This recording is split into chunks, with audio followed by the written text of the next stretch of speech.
Welcome to the show, and I want to start with a sentence that always makes boardrooms twitch. You can have a beautiful safety culture score and still be marching toward the same old stack-up. I've seen it 100 times. Reception's got the values on the wall. Someone's won a shiny award. There's a poster saying "Safety First" in heroic font, and the annual report is full of smiling hard hats. Then an incident happens, and once you get boots on the ground, the story's uglier than a cane toad in a high-vis vest. Near misses weren't followed up. Procedures existed, but only in the PDF graveyard. Checks were inconsistent. People knew the workaround better than the official method. And that's the fairy tale, right? The idea that culture is this warm, fuzzy vibe, a feeling, a color palette, a slogan.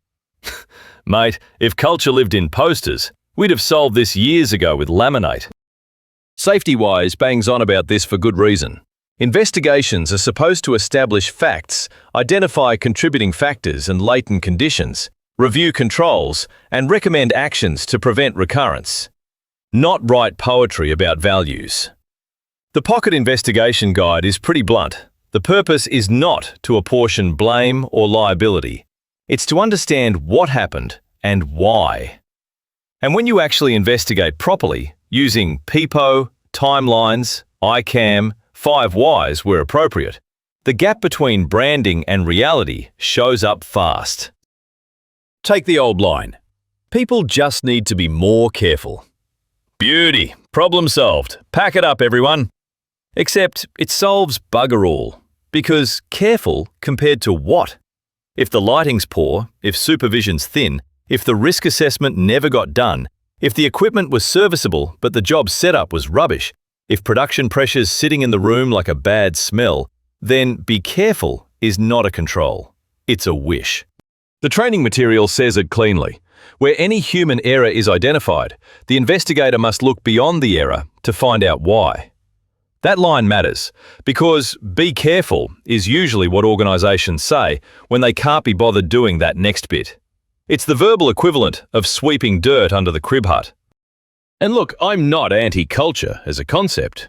I'm anti the cartoon version of culture. The one where a low injury rate, a staff survey, and a few slogans get treated as proof of control. Real culture leaves fingerprints in planning, resourcing, supervision, communication, maintenance, risk assessments, change management. You should be able to see it in the evidence trail. So that's the first myth we're smashing today. If people would just be more careful, the problem is solved. No. That's where thinking stops. And once thinking stops, learning dies, and the next incident starts warming up in the bullpen. Here's the better way to think about culture. It's not what the organization says on Tuesday morning. It's what the organization routinely accepts by Thursday Arvo when everyone's tired and the schedule's slipped. In the SafetyWise material, organizational culture isn't defined as enthusiasm. It's the beliefs, values, norms, and assumptions, basically the unwritten rules that govern behavior. That means culture shows up in decisions, planning decisions, supervision decisions, communication decisions, follow-through decisions. That's where the truth lives. So if near misses get reported but nothing happens, that's culture. If the daily pre-start is done but the actual risk controls aren't applied when the job changes, that's culture. In the governance workbook, there's that greater near-miss case. Daily pre-start meeting conducted, but risk controls not applied during the conduct of the task. That's a pearler. On paper, tick. In reality, useless. Same case, no risk assessment, no positive communication between the grader operator and the labourers, no physical barriers or exclusion zones, ineffective supervision, and previous incidents not managed properly. Now tell me culture is a vibe. Nah. That culture is a chain of management decisions and tolerated gaps. Or look at the level crossing example from the online workbook. Multiple hazard and near-miss reports were recorded in the safety database, and poor management response to previous incidents and near misses sat there as a contributing factor. That's culture too. Not because someone was grumpy or cheerful, but because the feedback loop was broken. People spoke. The system shrugged. This is the bit where I get a bit stabby with organizations that confuse energy with control. A toolbox talk with plenty of nodding is not control. A supervisor saying, "Stay safe, fellas," is not control. A campaign week with cupcakes and branded lanyards is definitely not control. Control is when the hazard is identified, the work is planned, the right equipment is there, the procedure is usable, supervision is present, and deviations get picked up before someone gets cleaned up. The PEPO model is handy here because it forces you to stop hand-waving. People, environment, equipment, procedures, organization, 5 buckets, specific evidence, brainstorm sources in Mark 1, then verify facts in Mark 2, then separate contributing from non-contributing. That process alone exposes how thin a lot of good culture claims really are. And one more thing, quiet tolerance of non-compliance is culture in its purest form. The ICAM coding even names it, HF22, passive tolerance of violations. That's when everyone knows the shortcut, everyone knows it's dodgy, and nobody stops it because, well, that's how we do it around here. Those are the most dangerous words in any workplace. So if you want to judge culture, don't ask whether people are positive. Ask whether the system makes the safe way the normal way, and whether leaders act when the answer's no. Now we get to my favorite punching bag. Human error, used as the full stop at the end of an investigation. There it is, the old chestnut. Operator error, failed to follow procedure, poor decision. Thanks, Sherlock. You've described the last visible thing, not explained the event. The training workbooks are crystal clear on this. Human error is a generic term for occasions where a planned sequence of mental or physical activities fails to achieve the intended outcome. Fine, useful category, but concluding that human error was causal does not assist in preventing future occurrences unless you identify what influenced the commission of that error. That's why the material breaks errors down. Slips, inattention, distraction, poor vigilance. Lapses, memory failures. Mistakes, faulty plans, either rule-based or knowledge-based.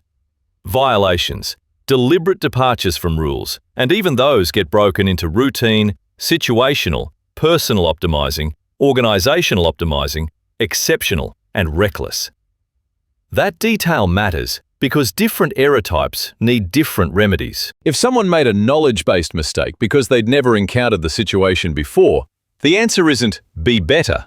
It might be training, decision aids, supervision, design, documented guidance. If it's a situational violation because there was a gap between what the rule required and what was possible, no time, no resources, no proper tool, then the system set the trap. And if it's organizational optimizing, that one should make executives sit up. That's when commercial, production, or service goals override safety goals. In plain English, the business quietly told people what really mattered. The 5 Whys Pocket Guide says investigations should distinguish between symptoms and root causes. ICAM says classify the whole pathway, absent or failed defenses, individual or team actions, task or environmental conditions, organizational factors. That's why I get grumpy when reports stop at the action. The driver exceeded the speed limit. Okay, why? The worker didn't do a risk assessment. Okay, why? The operator bypassed the process. Why? Because maybe the procedure was poor, maybe supervision was absent, maybe the equipment design was confusing, maybe training was thin, maybe incompatible goals were in play. Maybe management of change was ignored. Maybe previous incidents were known and nothing stuck. The SafetyWise material literally says, focus on failures of processes and systems, not people. Accountability sits elsewhere, after the investigation, under fair and just culture, not instead of analysis. So let me say this as plainly as I can.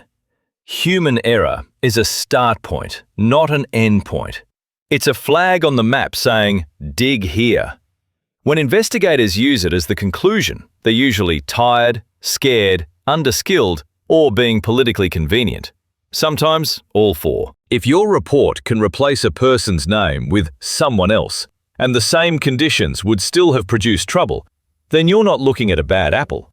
You're looking at a system that grows them. There's a quote in the Safety-Wise material I wish more leaders would tattoo on the inside of their eyelids.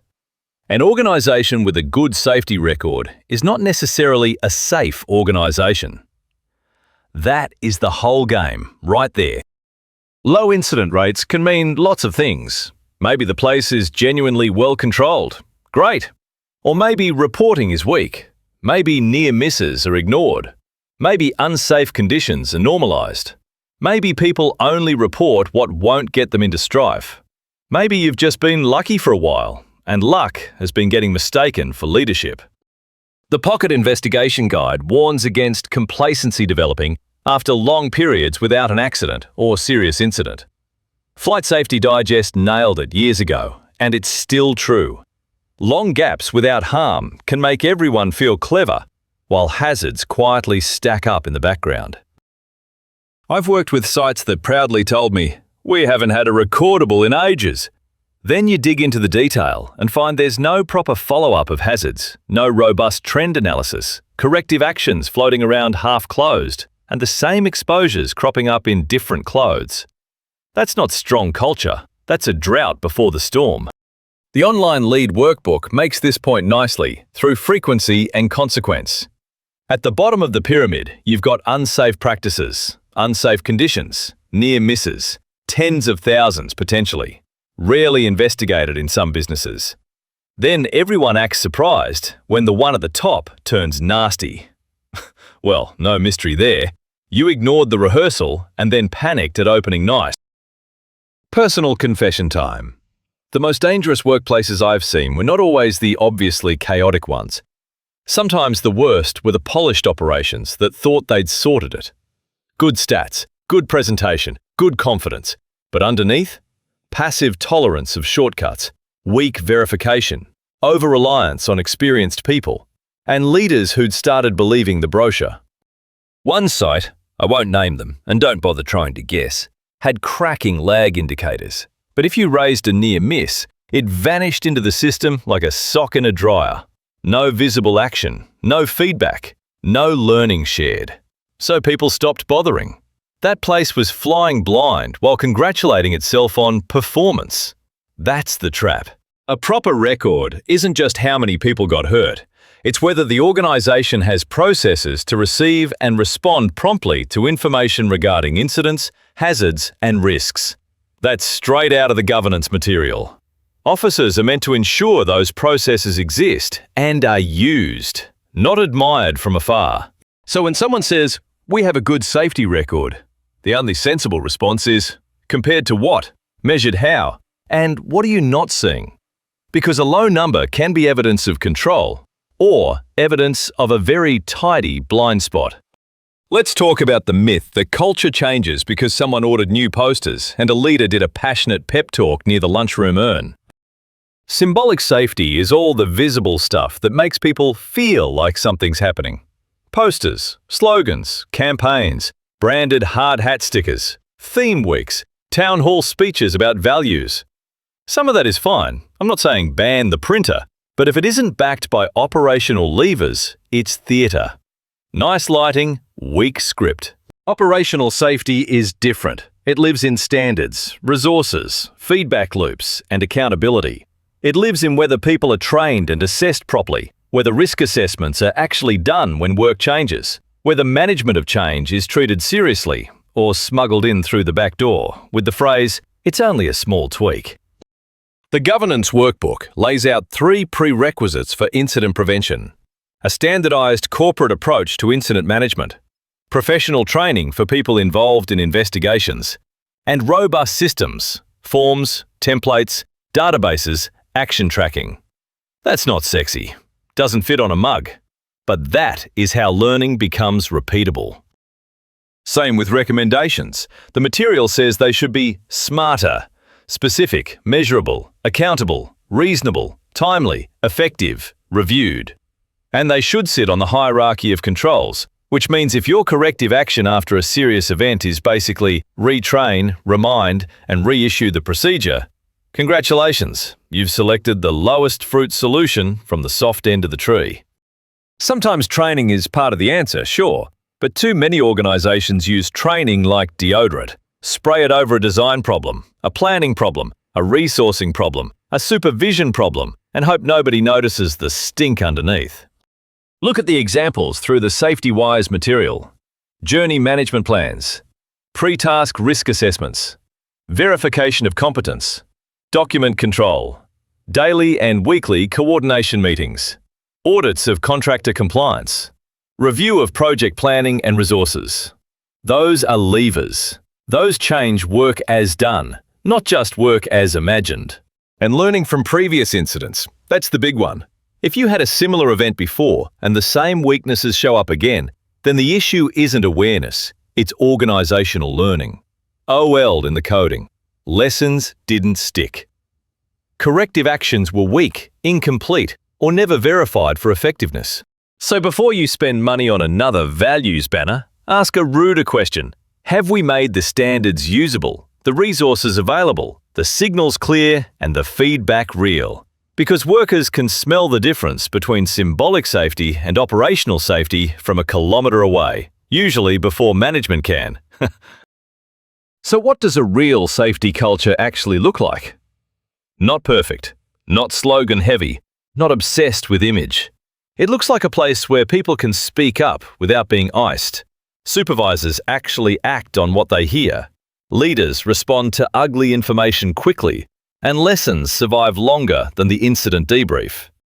It looks like risk assessments that happen before the task and again when the task changes. It looks like PEPO-level curiosity, people, environment, equipment, procedures, organization, rather than a rush to who's stuffed up.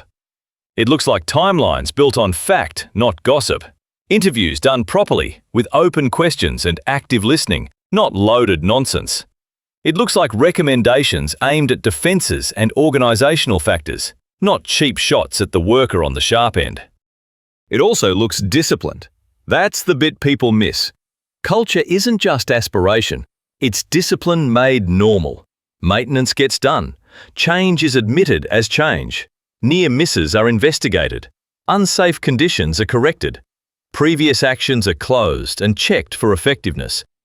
Leaders know enough about operations and risk to ask decent questions, not just approvingly nod at boardroom waffle.